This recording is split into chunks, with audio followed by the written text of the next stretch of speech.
제16장 시작. 화천의장 장안성의 파란 이화.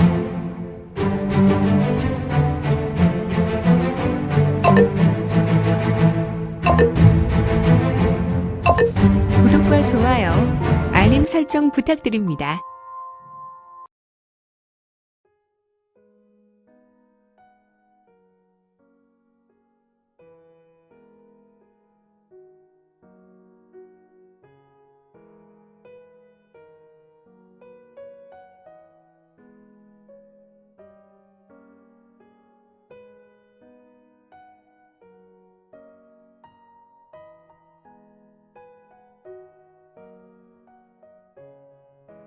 제16장 시작. 화천의장 장안성의 파란 이화. 허가장의 정원에는 어떠한 불빛이나 사람이 없었다. 마치 이미 망해버린 폐장원과도 같은 장원처럼 보였다. 어찌 이렇게 어둡고 한적한 장원으로 보일 수 있을까? 더군다나 장원에는 인적이 없는 것이 오래된 듯 회랑과 소록이라는 나뭇잎이 많이 떨어져 있었다. 조장, 이것이... 그래, 나도 좀 이상하구나. 조장께서도 들으셨지만 좌부도사께서 우리가 이곳에 들어간다면 우부도사의 명령에 의해 모든 사람을 잡아들이라고 하셨고 반항하는 이들이 있다면 모두 죽이라 하였건만. 그렇구나, 부조장. 나도 이곳에 들어오면 곳곳이 횃불과 등으로 밝히고 있을 것이라 생각했는데 이곳은 폐장원과 같이 고요하기만 하구나.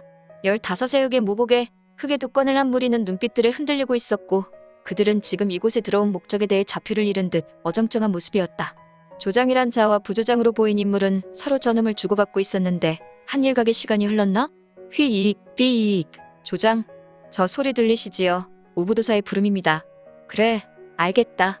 조장이란 자는 우수를 들어서 군호를 내렸고 그들은 은밀하면서도 신속하게 신법을 밟으며 허가장의 중심인 인옥대전이란 곳으로 이동하고 있었다. 아무래도 이들 친군도의부는 이곳 허가장에 들어오기 전에 약속된 군호가 있었던 것 같았다. 사사사사 스스스스 사사사사 스스스스. 조장님, 저기를 보십시오. 청강조와 천상조는 이미 모여 있습니다. 우리가 제일 늦은 것 같습니다. 그래, 천희조의 조장은 더욱 신속하게 신법을 밟았고 나머지 조원들도 더욱 신속하게 날아갔으니 휘리릭 척척척척 휘리리리릭 척척척척. 소카, 천희조 조장, 우부도사님을 뵙습니다. 천희조 조장이야 14명의 조원들은 하늘에서 내려와 지면에 떨어져 내린과 동시에 이영 앞에 부복하며 고개를 숙였다. 자, 모두 이러들 나게. 알겠습니다. 역시 천희조 조장은 우수를 들어서 군호를 보냈고 조원들은 천희조 조장의 우수를 보며 모두 일어섰다. 저기 부제도께서는 그분을 찾는가? 아, 아닙니다. 자네가 궁금해하니. 아, 황공합니다. 우부도사, 그분은 이곳 들어오신 후로 분위기를 보고 일종의 음모가 의심되어 이곳을 홀로 살피신다고 하였다.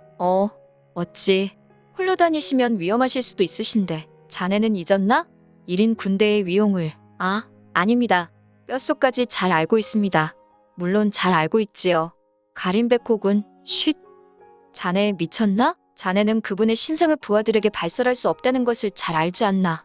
조장의 신분과 부하들의 신분은 다르네.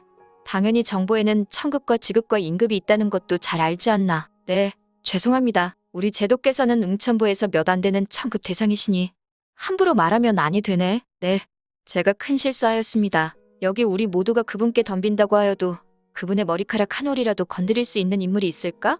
1인 군대는 우리가 감히 추측할 수 없는 신의 경지에 있는 분들이네. 네, 죄송합니다. 잘 알겠습니다. 우부도사, 제 염려나 걱정은 괜한 생각이군요. 앞으로 주의하겠습니다. 친군도의부의 무사들이 허가장에 들어온 지 이미 일각의 시간이 지났지만 허가장의 식솔이나 다른 어떤 인물은 전혀 보이지 않았는데 주변은 그저 칠흑 같은 어두움만 있었고 아직도 비추고 있는 별빛이 허가장의 인옥대전이란 곳을 비추어 희미하게 그 형상이 보일 뿐이었다. 역시 허가장의 인옥대전은 장안에서 유명한 건축물로 인정받고 있듯이 희미하게 보인 이 인옥대전은 정말 거대하고 웅장하였다. 과거 당나라 시대에 만들어진 건물이었고 당나라 시대의 건축물은 화려하진 않았지만 웅장한 것이 그 특징이었다. 지금 허가장에서 가장 큰 주전인 인옥대전 앞에 친군도의부의 인물들이 약 50인이 모여 있었는데 천희조, 청강조, 천상조의 조장들은 내게로 오라. 이영은 천희조 조장과 대화를 멈추고 다른 2명의 조장도 부르고 있었다. 네, 우부도사님. 부르셨습니까? 부르셨습니까? 역시 지금까지 대화를 나눈 천희조 조장도 마찬가지였지만 2명의 조장, 청강조, 천상조 조장도 꽤 덩치가 큰 편이었다. 바로 좌부도사 곽보와 비견되는 덩치들이었다. 역시 사자철문의 역발상기계세란 말인가. 공자님의 말씀에 이들은 바로 사자철문의 사자철 신기를 익히고 있다고 하는데 역시 사자철문에 유력한 사람들로 보이는군. 정말 공자님의 말씀이 맞는다면 이들은 바로 사자철문 문주의 직전 제자일 것이다. 허워, 참으로 명불허전이군. 이영은 조장들의 신영을 위해서 아래로 옳고는 속으로 생각하였다. 사자철 신기의 특징은 외공이 아니었지만 이 신법을 익힌 자들의 신영은 매우 강력하여 꼭 외공인 철포삼이나 금조종과 같이 금강불괴와 같은 신체를 가질 수 있었다. 물론 완벽한 금강불괴 지신을 이룰 수 없지만 말이다. 우부도사님, 혹시 저희가 무슨 실수를 하였는지요? 아니다. 그러면 왜 그렇게 뚫어지게 보시는지.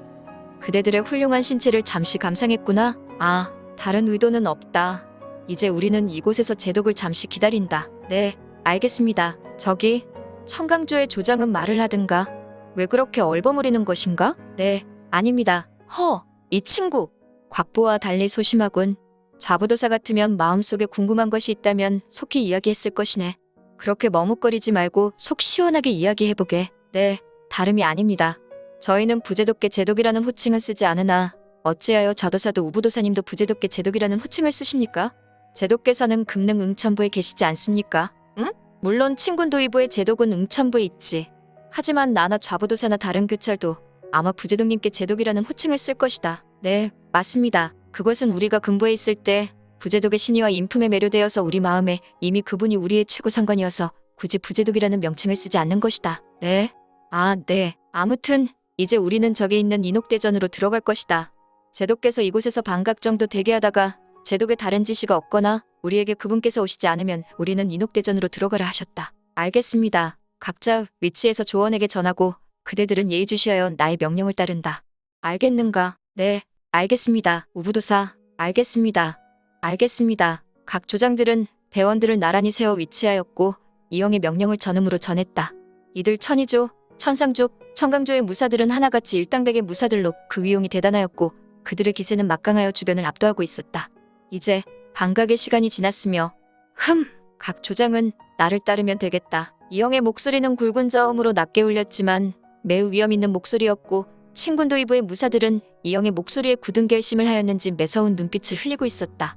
저벅, 저벅, 저벅. 이영은 천천히 보보를 밟고 움직였으며 그 뒤로 3명의 조장이 뒤따랐다. 그리고 세조의 조원들은 하나같이 조심스럽게 자신들의 상관을 따라 인옥대전으로 들어가고 있었으니